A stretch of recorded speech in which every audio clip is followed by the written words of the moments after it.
자, 안녕하세요. 닥터감치입니다. 오늘 셀트리온 항체치료제 램시마에 대한 업데이트 한번 해드리겠습니다. 자, 코로나 치료제로서의 램시마죠. 자, 갑니다. 오늘 란셋에 11월자 논문으로 하나 기고가 됐습니다. 저자는 이분이고요. 란셋만 8개 쓴 네임드 학자네요. 자, 레터 형식이어가지고 뭔가 새로운 걸 연구한 건 아니에요. 자, 이거 뭐 간단합니다. 얘들아, 램시마 계열의약이 좋다는 증거들이 많아지고 있는데 한번 써보지 않을래? 라는 게 이분의 주장. 자, 유럽이 재봉쇄에 들어갔죠. 우리라고 안심할 것인가? 봉쇄의 목적은 의료 시스템이 마비되는 것을 막기 위해서예요. 자, 중환자 병상이 너무나 꽉 차버려서 내가 아파도 나는 중환자실에 가면 나을 수 있는데 치료도 못 받고 죽을 수 있잖아요.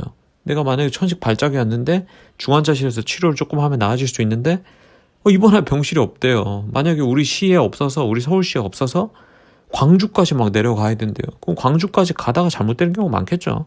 이게 문제입니다. 이게 의료 시스템의 붕괴를 막기 위한 것이 목적이죠. 자, 정작 치료 받아야 될 환자들이 집에 사망합니다. 국가의 가장 중요한 역할인데 이게 무너질 수 있다는 거죠. 우리나라도 이런 거는 좀 중국처럼 화끈하게 전문병원 하나 만들어야 되지 않나 싶어요. 어차피 이게 언제 끝날지도 모르는 상황이고. 근데 많이 좀 늦은 것 같아요. 그나마 우리 시민들이, 국민들이 많이 정부 시책에 협조를 많이 해줘서 환자 숫자가 기하급수적으로 늘진 않고 있지만은, 자, 폐가 코로나 싸우는 주요 전장이죠. 자, 면역세포와 코로나 바이러스가 싸웁니다. 얘는 면역세포는 이런 사이토카인이라는 물질들을 분비하면서 싸우게 되는데, 이런 싸움의 결과 폐가 이렇게 허해지는 거죠. 자, 그렇습니다. 바이러스가 들어옵니다. 몸에 있는 대식세포라는 놈이 요번에 꿀꺽 잡아먹죠. 그러면서 인터로킨-1, TNF-알파, 인터로킨 6 같은 물질들이 막 분비됩니다. 그럼 어떻게 할까? 자, 싸우면서 폐가 요런 염증 물질 같은 것들, 염증, 싸움에 대한 그런 결과물들이 막 쌓이게 되면서 폐가 이렇게 하얗게 됩니다. TNF. 자, 그렇다면 요 싸움의 과정을 조금이라도 억제해버리면은 폐가 이렇게까지 많이 망가지지 않냐라는 요 아이디어죠. 그렇습니다. 자, 그래서 램시마 같은 안티 TNF 약들이 관광을 받고 있다. 이러한 컨셉이 또 있었죠. 인터로킨 6, 토시리모마 3상 결과가 발표됐습니다. 애매하게 나왔다. 별로 좋은 것 같지는 않다. 특별히 낫다고 말할 수 없다라고 하셨습니다. 하지만 요 저자의 주장은 다르죠. TNF는 다르다. 램시마 같은 약물은 TNF도 줄이지만은 다른 염증 물질도 줄인다. 그리고 여기 혈전이 생긴다는 말이 많았죠. 피가 굳는데 관여하는 물질을 1시간 안에 줄여준다. 그런데 이러한 현상은 인터루킨, 토시리모압이나 인터루킨 1 억제제에는 없는 현상이다. 그러므로 얘가 램시마 같은 계열의 약들이 좀 더 광범위하게 염증 수치를 줄이고 혈전 생성도 줄인다라는 게 주장이죠. 램시마를 맞고 있는 환자는 이미 맞고 있어요. 그러면 코로나가 걸리면 위험이 덜하냐, 더 나빠지지 않냐. 그렇습니다. 라고 일단 말하고 있습니다. 염증성 장질환 환자에게서 램시마 맞는 사람 많거든요. 복합적인 사망 원인이 더 낮았고 입원율이 더 낮았다. 야, 입원을 좀 덜했다는 말이죠. 코로나 걸려도 이 약을 맞고 있으면은 입원을 좀 덜했다. 하지만 인공호흡기 다는 비율이나 중환자실에 가는 비율은 별 차이가 없었다는 거죠. 유마티스 환자 600명을 분석했습니다. 램시마 계열을 맞고 있는 사람이 입원율이 훨씬 낮았다. 이건 조금 더 명확한 데이터로 보여주고 있죠. 77명에 대한 연구가 또 있습니다. 48%가 중환자실로가 인공호흡기를 달고 12%가 사망을 했지만은 램시마 계열을 맞고 있는 사람은 사망도 없었고 인공호흡기도 없었다. 요걸로 굉장히 주목을 받았죠. 그럼 램시마가 짱인가? 그렇게 말할 수 없습니다. 자, 이런 제약들이 많아요. 지금 기존의 연구들은 이 제약을 없앤 대규모 다기간 이중 맹검 연구들이 필요가 하죠. 자, 연구에서 그래서 진행하고 있고 보스턴에 진행되고 있습니다. 파일럿 연구 20명 이하로 연구를 진행하고 있는데 요거는 목적은 중증으로 진행을 막을 수 있냐라고 보는 아주 흥미로운 연구인데 문제는 환자들이 저 연구 참여 안 할게요. 왜? 저 딴 거 할게요. 이런 경우도 있고요. 뭐 다른 연구에 참여한 연구들이 워낙 많아요. 조금 더 좋다고 언론에 알려진 연구들이 많기 때문에 그렇죠. 자, 쓴 사람이 결론입니다. 얘들아, 이 약은 생물학적으로도 좋아. 안정성도 많이 입증됐어. 지금까지 관찰 데이터도 좋아. 자, 좋은 거 같지? 자, 이런 잠재력이 무한한 이 약을 연구해서 요 코로나 이놈을 때려잡자. 이렇게 결론을 짓고 있습니다. 자, 이건 가감 없이 이 사람의 의견을 제가 그냥 알려드린 거고요. 저도 많은 부분에 동의합니다. 자, 그리고 항체 치료제에 대한 내용을 한번 적어봤습니다. 셀트리온 임상 시험에 걸림돌이 발생하다라는 주제. 3개 날개 중 2개 날개가 삐걱거리고 있다. 항체 치료제의 컨셉은 임상 연구의 큰 방향은 3가지예요. 중환자에게 투여해보자, 경증 환자에게 투여해보자, 접촉자들에게 투여해보자. 자, 중환자들은 중환자들에게 투여해서 이 사람들 죽지 않게 만들어보자 했는데 삐걱하고 있고, 경증 환자들에게 투여해보자, 이거는 어느 정도 진행이 되고 있습니다. 접촉자들에게 투여해보자 라는 건데 이것도 삐걱하고 있습니다. 자, 제가 설명해 드릴게요. 자, 중증인 경우죠. 중증인 경우는 일라이릴리라고, 이게 항체 치료제 거의 뭐 탑2죠. 탑2.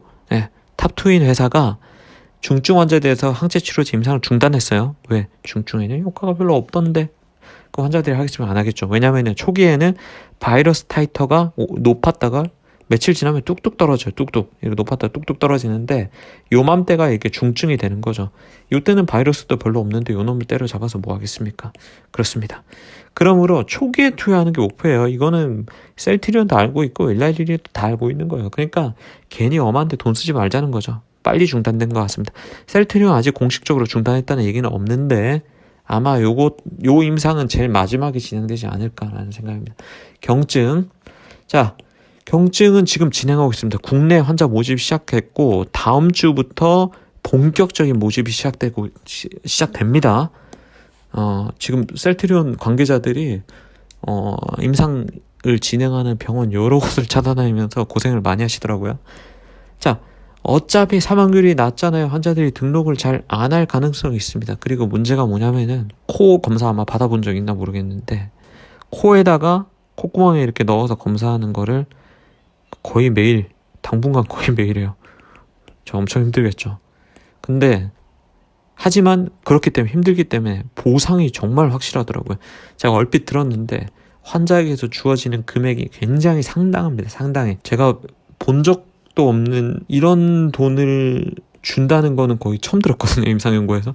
어쨌든 뭐 국가 사업이니까 요거는 굉장히 많은 돈이 투여가 되더라고요.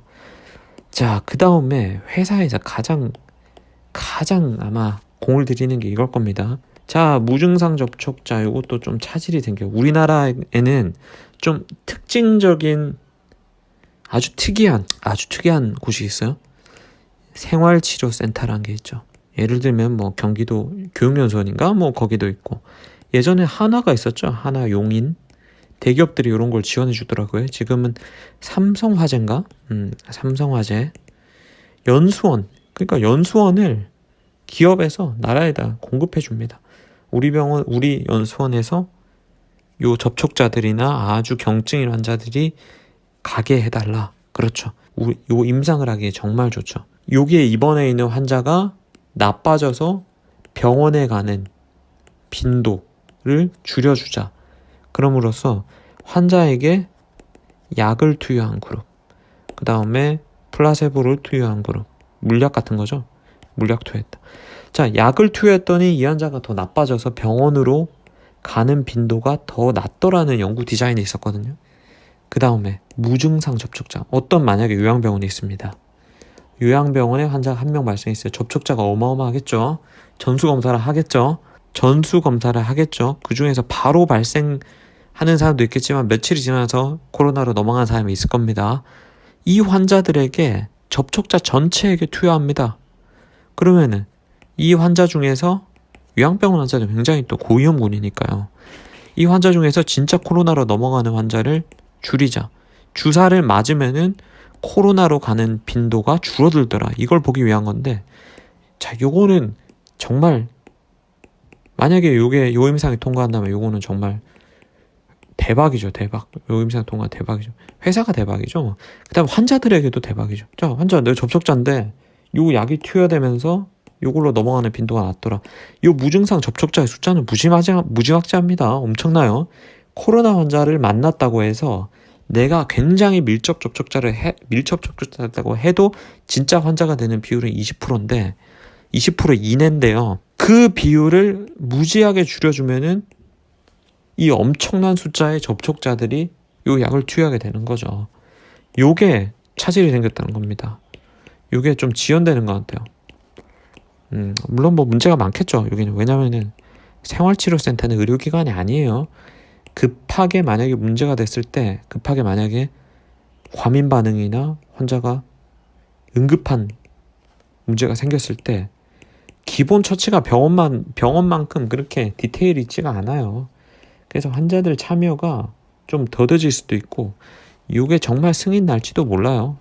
어쨌든 결론적으로 얘기 드리면은 경증 환자에게서는 지금 승인돼서 아마 다음 주부터 진행될 건데 이미 진행되고 있고 다음 주부터 본격적으로 진행이 될 건데 아직까지는 환자들이 마구 모이지는 않는다. 그리고 환자들이 참여 의사가 좀 중요한데 잘 모르겠어요. 이건 좀 겪어보고 제가 이거 여기저기 소식을 듣고 한 번 더 업데이트 한번 해보겠습니다.